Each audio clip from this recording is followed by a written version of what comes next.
Hello aspirants, welcome to my YouTube channel. आज की video में हम पढ़ेंगे प्रेसिडेंट की लेजिस्लेटिव पावर्स के बारे में। देखिए, हम प्रेसिडेंट के डिफरेंट पावर्स के बारे में पढ़ते हैं, जैसे कि उनकी पार्डनिंग पावर्स हो गई, financial powers, judicial powers, emergency powers हो गई और मिलिट्री पावर्स हो गई, डिप्लोमेटिक पावर्स हो गई, बहुत सारी पावर्स होती हैं। आज के वीडियो में हम सोली डिस्कस करेंगे कि लेजिस्लेटिव पावर्स जो हैं प्रेसिडेंट की वो क्या होती हैं। सबसे पहला पॉइंट देखिए, मैंने बहुत शॉर्ट नोट्स बनाए हैं।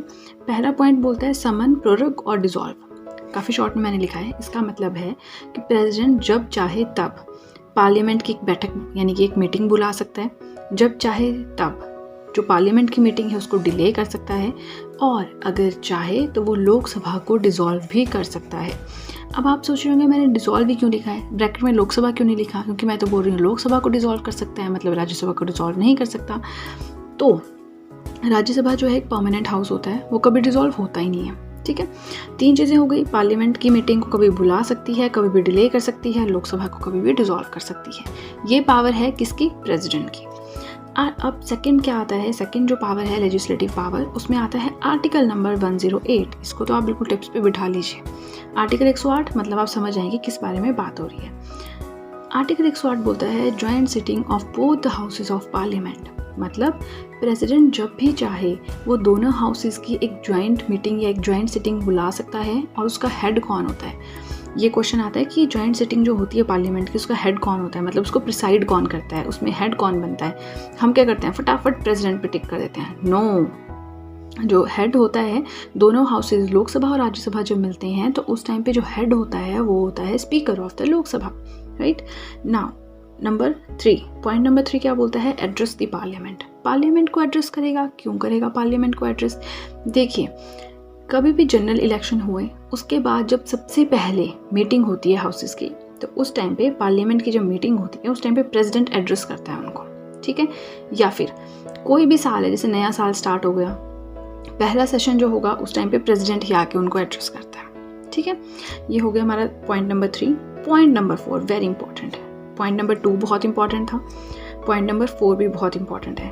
इसमें क्या है? नॉमिनेशन की बात की है। नॉमिनेशन क्या होता है? देखिए, हमारे पास लोकसभा है, हमारे पास राज्यसभा है, तो वहाँ पे जो लोकसभा में जो मेंबर आते हैं वो इलेक्शंस के थ्रू आते हैं। ठीक है, अब राज्यसभा में कैसे आते हैं हम ज़्यादा डिटेल में नहीं जाएंगे, बट जो लोकसभा होती है वहाँ पे कुछ लोगों को, और राज्यसभा में भी इवन कुछ लोगों को जो प्रेसिडेंट है वो नॉमिनेट करता है। जैसे किसी के पास स्पेशल एक्सपीरियंस है, कोई इकोनॉमिस्ट है, कोई लिटरेचर में स्मार्ट है, मतलब उसके पास हायर स्पेशल नॉलेज है, या फिर कोई आर्ट में स्पेशलाइज्ड है, कोई सोशल सर्विस में स्पेशलाइज्ड है, कोई साइंस में स्पेशलाइज्ड है, तो इस तरह के कुछ लोगों को वो बिना इलेक्शंस के सिलेक्ट कर लेते हैं। तो नॉमिनेशन जो है दोनों जगह होती है, राज्यसभा में भी होती है, लोकसभा में भी होती है। पहले ज़रा राज्यसभा की बात कर लेते हैं कि प्रेसिडेंट कितने लोगों को नॉमिनेट करता है। तो राज्यसभा में नॉमिनेट किए जाते हैं 12 लोग, 12 मेंबर्स। उन लोगों में से जिनके पास स्पेशलाइजेशन है लिटरेचर में, साइंस में, सोशल सर्विस में या आर्ट में। और 2 लोग होते हैं लोकसभा में। लोकसभा वाले कौन से होते हैं? ये एंग्लो इंडियन कम्युनिटी के होते हैं। ठीक है, तो नॉमिनेशन समझ आ गया। राज्यसभा में 12, लोकसभा में 2।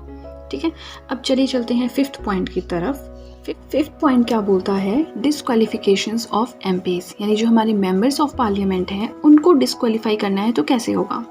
क्या प्रेसिडेंट डायरेक्टली कर सकते हैं? नहीं, उन्हें पहले कंसल्ट करना पड़ेगा इलेक्शन कमीशन से, उसके बाद ही डिस्क्वालीफाई किया जा सकता है पार्लियामेंट के किसी भी मेंबर को।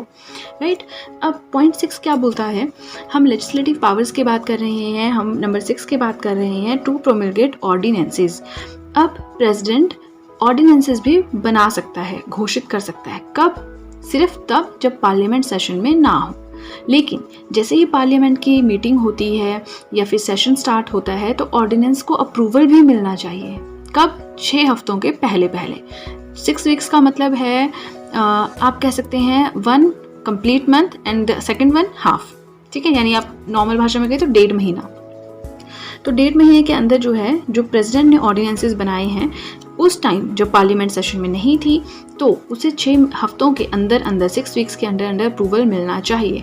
और प्रेसिडेंट चाहे तो किसी भी टाइम जो हम ऑर्डिनेंस बनाया है उसको विड्रॉ भी कर सकता है, उसको रिमूव भी कर सकता है अंडर आर्टिकल 1, 2, 3। बट आर्टिकल 1, 2, 3 में क्या आता है? ओनली एंड ओनली विड्रॉल या रिमूवल। ठीक है, नाउ नंबर 7 क्या बोलता है, बिल्स कंसेंट। जो भी बिल्स हैं उनमें कंसेंट चाहिए प्रेसिडेंट का। मतलब इसका मतलब ये है कि अगर लोकसभा की, ठीक है, और वहाँ पे जो है स्पीकर नहीं है, लोकसभा का हेड कौन होता है, स्पीकर होता है, तो अगर वहाँ पे स्पीकर नहीं है तो प्रेसिडेंट के पास इतनी पावर है कि वो किसी भी लोकसभा के किसी भी मेंबर को उठा सकता है और बोल सकता है कि हाँ जी आप स्पीकर की पोस्ट लोगे। लेकिन इसके लिए भी शर्त है, जो स्पीकर है अगर वो नहीं है तो पहले डिप्टी स्पीकर जो है वो स्पीकर बन जाता है। डिप्टी स्पीकर भी नहीं है तो दोनों ही नहीं है, स्पीकर और डिप्टी स्पीकर, मतलब दोनों हेड नहीं है, तो कौन आएगा, किसी भी मेंबर को वो बोल देंगे कि आज के लिए आप सारे कार्य का जो भी काम है उसको संभाल लो। यही चीज़ राज्यसभा में होती है। राज्यसभा के हेड कौन होते हैं, चेयरमैन एंड डिप्टी चेयरमैन हम पढ़ते हैं। अगर चेयरमैन नहीं है तो डिप्टी चेयरमैन सारा कार्यभार संभालते हैं। डिप्टी चेयरमैन भी नहीं है, चेयरमैन भी नहीं है, तो प्रेसिडेंट उस टाइम पे किसी को भी अपॉइंट कर सकते हैं फॉर अ टेम्परेरी पीरियड।